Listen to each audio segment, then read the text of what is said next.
दोस्तों आज का हमारा टॉपिक रहेगा स्टैटिक जीके के एक टॉपिक पर यानी जनगणना पर। क्योंकि ये स्टैटिक जीके इसलिए है क्योंकि 2011 के बाद में अभी तक जनगणना नहीं हुई है। ठीक है, तो 2011 की जनगणना की बात करें तो ये 15वें क्रम की जनगणना है। क्रमानुसार यानी दशक के आधार पर यह 14वीं जनगणना है। 2011 वाली जनगणना भारत की स्वतंत्रता के बाद 7वीं जनगणना है। और जनगणना आयुक्त कौन थे इस समय?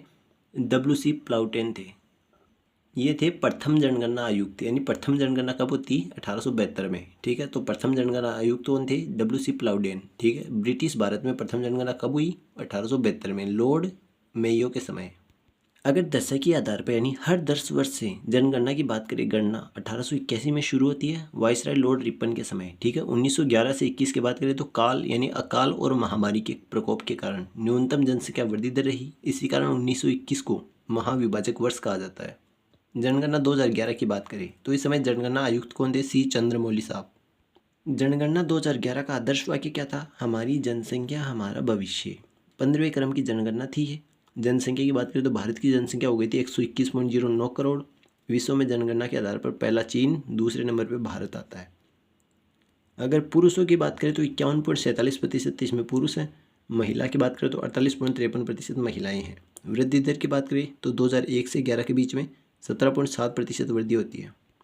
1991 से 2001 के बीच में भी याद रख लो 21.54% है। क्षेत्रफल की बात करें तो सबसे बड़ा राज्य है राजस्थान, सबसे छोटा गोवा, सबसे बड़ा केंद्र शासित प्रदेश लद्दाख, सबसे छोटा केंद्र शासित प्रदेश लक्षद्वीप। लेकिन अगर जनसंख्या की बात करें तो राज्य का देखो जनसंख्या में प्रतिशत क्या है। उत्तर प्रदेश भारत की जनसंख्या का 16.51% यहीं पर रहता है। महाराष्ट्र भारत की जनसंख्या का 9.28%। बिहार भारत की जनसंख्या का 8.6% यहीं पे रहता है। पश्चिम बंगाल भारत की जनसंख्या का 7.54% यहीं पे रहता है। अगर न्यूनतम वाले राज्यों की बात करें तो सिक्किम में भारत की जनसंख्या का सिर्फ 0.05% लोग रहते हैं। मिजोरम में 0.09%, अरुणाचल प्रदेश में 0.11%, गोवा में 0.12%। अगर सर्वाधिक दशकीय वृद्धि दर वाले राज्य देखें तो मेघालय में सबसे ज़्यादा, यानी हर 10 वर्ष में मेघालय में यानी 2001 से 11 के बीच में सबसे ज़्यादा 27.9% जनसंख्या वृद्धि रही। अरुणाचल प्रदेश में 26%, बिहार में 25.42%, मिजोरम में 23.50%। आपको सबसे ज़्यादा वाला याद रखना है, यानी 27% मेघालय। ठीक है, न्यूनतम दशकीय वृद्धि दर वाले नागालैंड। नागालैंड एकमात्र ऐसा राज्य रहा जहाँ पर दशकीय वृद्धि दर क्या रही? ऋणात्मक रही, -0.6%। केरल में 4.91%, गोवा में 8.23%, आंध्र प्रदेश में 11%। अगर जनसंख्या घनत्व की बात करें तो भारत का जनसंख्या घनत्व है 382 व्यक्ति प्रति वर्ग किलोमीटर है। इसमें भी सर्वाधिक जनसंख्या घनत्व वाले राज्यों की बात करें तो बिहार का 1106, यानी 1 वर्ग किलोमीटर में बिहार में 1106 लोग रहते हैं। पश्चिम बंगाल में 1028 लोग रहते हैं। केरल में 860 लोग रहते हैं। उत्तर प्रदेश में 829। न्यूनतम जनसंख्या घनत्व की बात करें अरुणाचल प्रदेश में 1 वर्ग किलोमीटर में सिर्फ 17 लोग रहते हैं। मिजोरम में 52, सिक्किम में 86 और मणिपुर में 115।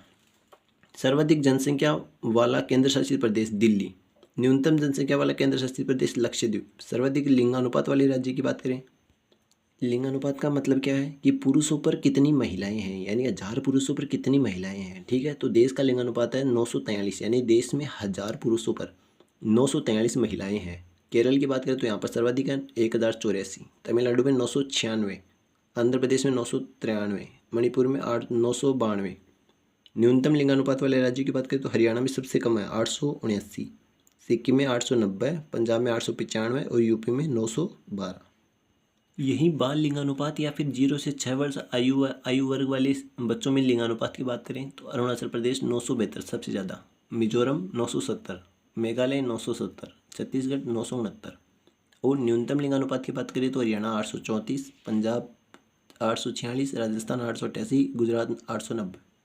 अगर देश में साक्षरता की बात करें तो भारत में 73% यानी 73% लोग क्या है? साक्षर है। उनमें भी 80% पुरुष साक्षर है, जबकि महिलाओं का प्रतिशत सिर्फ 64.6% है। सर्वाधिक साक्षरता प्रतिशत वाले राज्य केरल में 94% लोग साक्षर है, मिजोरम में 91.33%, गोवा फिर आता है त्रिपुरा।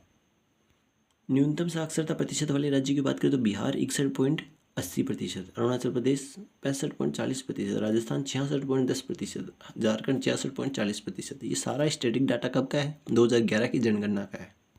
सर्वाधिक ग्रामीण जनसंख्या प्रतिशत वाले राज्य की बात करें तो हरियाणा में लगभग 90% लोग गाँवों में रहते हैं, बिहार में 88%, असम में 85.9%, ओडिशा में 83.9%। सर्वाधिक नगरीय जनसंख्या की बात करें तो गोवा में लगभग 62% लोग शहरों में रहते हैं, मिजोरम में 52%, तमिलनाडु में 48.4%, केरल में 47.7%। ठीक है। सर्वाधिक नगरीय जनसंख्या वाले राज्य बात करें कि नगरीय यानी शहरों में रहने वाली जनसंख्या कितनी है, तो महाराष्ट्र में सबसे ज़्यादा 5 करोड़ लोग लगभग शहरों में रहते हैं, उत्तर प्रदेश में 4.44 करोड़, तमिलनाडु में 3.49 करोड़ लोग शहरों में रहते हैं, जबकि पश्चिम बंगाल में 2.90 करोड़ लोग शहरों में रहते हैं।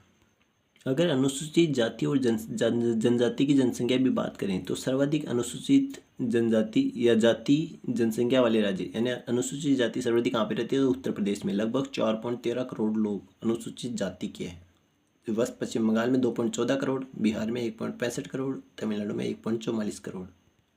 जबकि प्रतिशत में सर्वाधिक की बात करें यानी ये तो थे संख्या में सर्वाधिक उत्तर प्रदेश में, लेकिन प्रतिशत में पंजाब के लगभग 31.9% लोग क्या हैं, अनुसूचित जाति के हैं। फिर हिमाचल प्रदेश के 25%, पश्चिम बंगाल के 23.2%, उत्तर प्रदेश के 20.7%। सर्वाधिक अनुसूचित जनजाति वाले राज्य अगर संख्या में बात करें तो मध्य प्रदेश में सबसे ज़्यादा अनुसूचित जनजाति रहती है, 1.53 करोड़ लोग, महाराष्ट्र में 1.05